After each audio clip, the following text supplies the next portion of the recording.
Hello friends, মিঠুর পাকশালায় আপনাদের সবাইকে স্বাগত। আজ আমি অল্প মুগ ডাল ও কিছু ওটস দিয়ে ভীষণই হেলদি একটা ব্রেকফাস্ট রেসিপি আপনাদের সাথে শেয়ার করছি।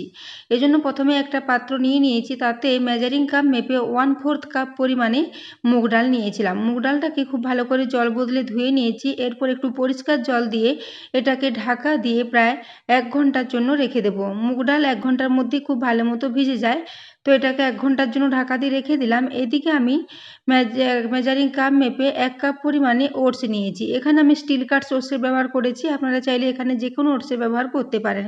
তো ফ্রাই প্যানটা ভালো মতো গরম করে নিয়ে গ্যাসের ফ্লেমটা একদম লো করে দিয়েছি। লো ফ্লেমে প্রায় 3 মিনিট ধরে এই ওটসটাকে একটু ভালো করে নেড়ে চেড়ে ভেজে নেব। খুব বেশি লাল লাল করে ভাজার প্রয়োজন নেই, একটু হালকা ভেজে নিলেই হবে। তো দেখুন, ওটসটাকে এভাবে নেড়ে চেড়ে একটু ভেজে নিচ্ছি।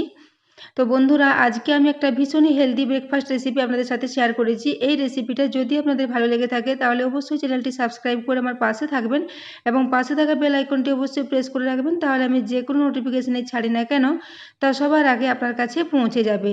তো দেখুন, ওটসটাকে তুলে নিয়েছি একটা পাত্রে, তারপর এটাকে একটু ঠান্ডা করে নিয়েছি। তারপর একটা মিক্সিং জারের মধ্যে পুরো ওটসটাকে নিয়ে নিয়েছি। এরপর এটাকে ঢাকা দিয়ে মিক্সিতে খুব ভালো করে একটু গুঁড়ো করে নিয়েছি। তো দেখুন, এটাকে খুব ভালো করে মিহি করে গুঁড়ো করে নিয়েছি। এরপর এই ওটসের গুঁড়োটাকে একটা পাত্রের মধ্যে নিয়ে নেব। পুরো ওটসটাকে একটা পাত্রে নিয়ে নিলাম। এরপর এটাকে এখন সাইডে রেখে দেব। এদিকে আমি যে মুগ ডালটা ভিজিয়ে রেখেছিলাম সেটা এখন 1 ঘন্টা হয়ে গেছে। 1 ঘন্টা পর আমি চেক করে নিচ্ছি, ডালটা খুব ভালো মতোই ভিজে গেছে। এরপর ওই একই মিক্সিং জারের মধ্যে এই মুগ ডালটাকে নিয়ে নেব। মুগ ডালটা জল সমেতেই নিয়ে নেব। তারপর এটাকে খুবই মিহি করে একটু পেস্ট করে নেব। তো বন্ধুরা, আজকের এই রেসিপিটা যদি আপনাদের ভালো লেগে থাকে তাহলে অবশ্যই বন্ধুদের সাথে একটু শেয়ারও করে দেবেন এবং রেসিপি পছন্দ হলে অবশ্যই একটা লাইক করতে ভুলবেন না। তো তারপর দেখুন, এখানে 2টো কাঁচা লঙ্কা ও 4 টুকরো আদা দিয়ে এটাকে খুব ভালো করে মিহি করে একটু পেস্ট করে নিয়েছি। তো দেখেই বুঝতে পারছেন এটা খুব ভালো মতো মিহি করে পেস্ট করা হয়ে গেছে।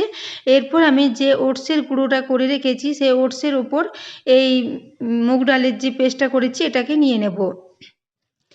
তো বন্ধুরা, আজকের এই রেসিপিটা ভীষণই হেলদি একটা রেসিপি। এই রেসিপিটা আপনারা বাচ্চাদের স্কুলের টিফিনে বা সকালে ব্রেকফাস্টে বা রাত্রি ডিনারও এটাকে বানিয়ে খেতে পারেন। তো এরপর মিক্সিং জারটা ধুয়ে আবারও 3 চামচ মতো একটু জল দিয়ে দিলাম। এরপর সমস্ত কিছু দিয়ে খুব ভালো করে আগে এটাকে মেখে নিচ্ছি। প্রথমে এটাকে কিছুক্ষণ মেখে নেব, তারপর জলের প্রয়োজন হলে কিছুটা করে জল দিয়ে এটাকে মেখে নেব। তো বন্ধুরা, এই রেসিপিটা আপনারা বাড়িতে অবশ্যই ট্রাই করবেন। এটা ভীষণই হেলদি এবং ভীষণই টেস্টি একটা রেসিপি। সকালে ব্রেকফাস্টে এটা খুব চটজলদি তৈরি হয়ে যায়। তো দেখুন, এরপর আমি এটাকে কিছুক্ষণ মিশিয়ে নিয়েছি। এরপর এখানে আমি মেজারিং কাপ মেপে 1 কাপ পরিমাণে জল নিয়েছি, তার অর্ধেকটা জল এখানে দিয়ে দিলাম, বাকি অর্ধেকটা রেখে দিলাম। ওই অর্ধেকটা জল দিয়ে আগে এটাকে ভালো করে মিশিয়ে নেব। ওটস যেহেতু অনেকটাই জল টেনে নেয়, সেই জন্য এটাকে একটু বেশি করে জল দিয়ে খুব ভালো করে আগে এভাবে মিশিয়ে নিচ্ছি। এটা খুব ভালো করে মেশানো হয়ে গেলে ঢাকা দিয়ে এটাকে প্রায় 15 মিনিটের জন্য একটু রেখে দেব। তো 15 মিনিট পরে ঢাকাটা খুলে নিচ্ছি। ওটসটা দেখুন এখন অনেকটাই ঘন হয়ে গেছে মিশ্রণটা। এরপরে মিশ্রণটাকে আমি খুব ভালো করে একবার মিশিয়ে নিলাম। তারপর এখানে একটা মিডিয়াম সাইজের গাজরকে গ্রেট করে রেখেছিলাম, সেই গাজরটা এখানে দিয়ে দিলাম। সবজি হিসাবে এখানে আমি শুধু গাজরই দিয়েছি, আর অন্য কিছু দিইনি। তো এরপর এখানে 10-12টা কারি পাতা টুকরো করে কেটে রেখেছিলাম, সেই কারি পাতার টুকরোটা দিয়ে দিলাম। আপনারা চাইলে এখানে ধনে পাতা 1 মুঠো পরিমাণে দিয়ে দেবেন। তো দেখুন, এরপর এখানে স্বাদ মতো লবণ দিয়ে দিলাম 1 চা চামচ পরিমাণে। এরপর এখানে 1/2 চা চামচ পরিমাণে গোটা জিরে দিয়ে দিলাম। এরপর এখানে দিয়ে দিচ্ছি গোলমরিচের গুঁড়ো 1/4 চা চামচ পরিমাণে। এরপর এখানে একটু বাড়িতে থাকা ফ্রেশ টক দই নিয়েছি, বড় চামচের 2 চামচ পরিমাণে এখানে টক দই দিয়ে দিচ্ছি। দইটা দেওয়া হয়ে গেলে এরপর সমস্ত কিছুকে খুব ভালো করে চামচে করে মিশিয়ে নেব। তো দেখুন, এটাকে খুব ভালো করে এইভাবে মিশিয়ে নিচ্ছি। তো বন্ধুরা, এই রেসিপিটা আপনারা সকালে ব্রেকফাস্টে বা বাচ্চাদের স্কুলের টিফিনের জন্য বানিয়ে নিতে পারেন। ভীষণই হেলদি একটা রেসিপি এবং বাড়িতে থাকা কয়েকটা উপকরণ দিয়ে তৈরি হয়ে যায়। ওটস তো আমাদের শরীরের পক্ষে ভীষণই হেলদি, সেজন্য ওটস দিয়ে এই রেসিপিটা আপনারা বাড়িতে বানিয়ে নিতে পারেন, খুবই ভালো হবে। তো দেখুন, মিশ্রণটা এখানে আবারও কিছুটা ঘন মনে হচ্ছিল, সেজন্য যে জলটা আমি 1/2 কাপ তুলে রেখেছিলাম তার থেকে আবার অর্ধেকটা জল এখানে দিয়ে দিলাম। এরপর এটাকে খুব ভালো করে মিশিয়ে নিচ্ছি। এটা একটা বেশ পুরো ঘনত্বের ব্যাটার আমাদের তৈরি করতে হবে, ব্যাটারটা পাতলা হলে চলবে না। তো দেখুন এরপর এখানে 1/4 চা চামচ পরিমাণে একটু বেকিং সোডা দিয়ে দিয়েছি। আপনারা এখানে বেকিং সোডার পরিবর্তে ইনোর ব্যবহারও করতে পারেন। তো তারপর এটাকে খুব ভালো করে মিশিয়ে নিচ্ছি। বেকিং পাউডারটা দিলে এটা ঠান্ডা হওয়ার পরেও বেশ নরম এবং সফট থাকবে। তো দেখুন এরপর হাতার সাহায্যে খুব ভালো করে দেখিয়ে দিচ্ছি। ব্যাটারটা দেখেই বুঝতে পারছেন কতটা ঘন আছে। এরকম একটা বেশ পুরো ঘনত্বের ব্যাটার আমাদের তৈরি করে নিতে হবে।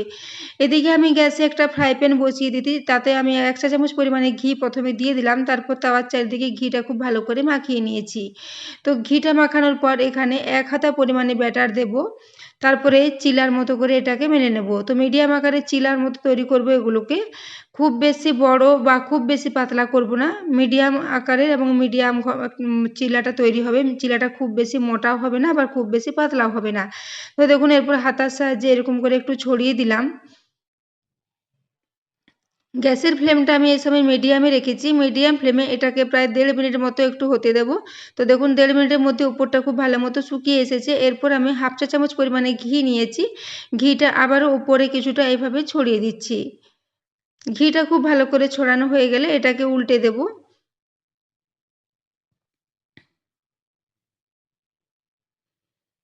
তো দেখুন ঘিটা এইভাবে খুব ভালো করে ছড়িয়ে নিয়েছি, তারপর এটাকে উল্টে নিচ্ছি।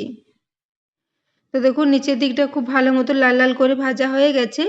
এরপর অপর দিকটাও আমি এইভাবে একটু লাল লাল করে ভেজে নেব। তো এগুলো হতে বেশি সময় লাগে না, প্রায় 3 মিনিট মতো সময় লাগবে একটা একটা চিলা হতে। তো এইভাবে দেখুন একটা চিলা আমার এখানে তৈরি হয়ে গেছে।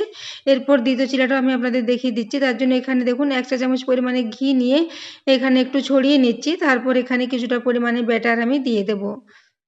তো মুগ ডাল দিয়ে ওটসের এই রেসিপিটা বন্ধুরা ভীষণই হেলদি এবং ভীষণই টেস্ট হয় এটার। এবং ওটস তো খুবই খাওয়া উপকার শরীরের জন্য, এবং বাচ্চাদের জন্য এটা ভীষণই উপকারী। তো এটাকে আপনারা এইভাবে তৈরি করে বাচ্চাদের স্কুলের টিফিনে দিতে পারেন। তো দেখুন এরপর দ্বিতীয় চিলাটাও আমি একইভাবে ছড়িয়ে দিলাম। তারপর উপর থেকে যখন শুকিয়ে আসবে তখন এখানে উপর থেকে কিছুটা পরিমাণে ঘি দিয়ে দিলাম।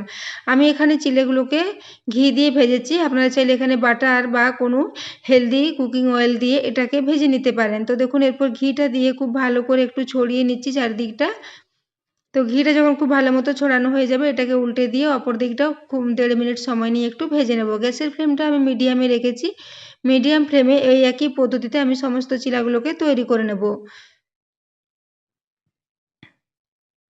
তো দেখুন এখানে দুটো চিলা আমার তৈরি হয়ে গেছে। এরপর এগুলো আমি একই পদ্ধতিতে সমস্ত চিলাগুলোই তৈরি করে নেব। তারপর এগুলোকে সার্ভ করে দেবো। তো দেখুন এখানে সব চিলাগুলো আমার তৈরি হয়ে গেছে। এরপর এগুলোকে সার্ভ করে দিচ্ছি। তো এটাকে আমি বাড়িতে থাকা ফ্রেশ টক দইয়ের সাথে সার্ভ করেছি। আপনারা চাইলে এটাকে যে কোনো চাটনির সাথে বা যে কোনো সসের সাথে সার্ভ করতে পারেন। যা কিছুর সাথে সার্ভ করুন না কেন এটা খেতে ভীষণই ভালো হয়। তো দেখুন এগুলো ভীষণই নরম এবং ভীষণই সফট হয়। এগুলো ঠান্ডা হওয়ার পরেও একই রকম থাকে। এজন্য এগুলো আপনারা বাচ্চাদের টিফিনে দিতে পারেন। তো এরকম রোল করে আপনারা বাচ্চাদের টিফিনে দিতে পারেন। সেক্ষেত্রে এটা খাওয়ার সময় সুবিধা হবে। তো এগুলো ঠান্ডা হওয়ার পরেও একই রকম নরম থাকবে। এগুলো একদমই শক্ত হয়ে যাবে না। তো দেখুন এরপর আমি এগুলোকে এইভাবে একটু রোল রোল করে তৈরি করে নিচ্ছি। তারপর এগুলোকে আবারও আপনাদের দেখিয়ে দেব। তো দেখুন এরপরে এইভাবে প্রত্যেকটাই গোল গোল করে নিলাম। তো বন্ধুরা আজকের রেসিপিটা যদি আপনাদের ভালো লেগে থাকে অবশ্যই কমেন্ট করে জানাবেন যে আপনাদের কেমন লেগেছে, এবং রেসিপিটা অবশ্যই বাড়িতে ট্রাই করবেন। তো দেখুন এরপর আমি এগুলোকে এইভাবে গোল গোল করে পাকিয়ে নিয়েছি কয়েকটা। তো একটা আমি আপনাদের কেটে দেখিয়ে দিচ্ছি। তো দেখুন এভাবে একটু সাইড করে কেটে নিলে দেখতেও ভালো লাগবে। এরকম কেটে ছোট ছোট পিস করে আপনারা টিফিন বক্সে এটাকে দিয়ে দিতে পারেন। তো এটাকে আমি টক দইয়ের সাথে এইভাবে সার্ভ করে দিলাম। তো বন্ধুরা এতক্ষণ পর্যন্ত এই রেসিপিটি দেখার জন্য আপনাদের অশেষ ধন্যবাদ। আবারও চলে আসবো নিত্য নতুন কোনো ভিডিও নিয়ে। ততক্ষণের জন্য সবাই সুস্থ থাকবেন, ভালো থাকবেন। আবারও দেখা হচ্ছে পরের রেসিপিতে।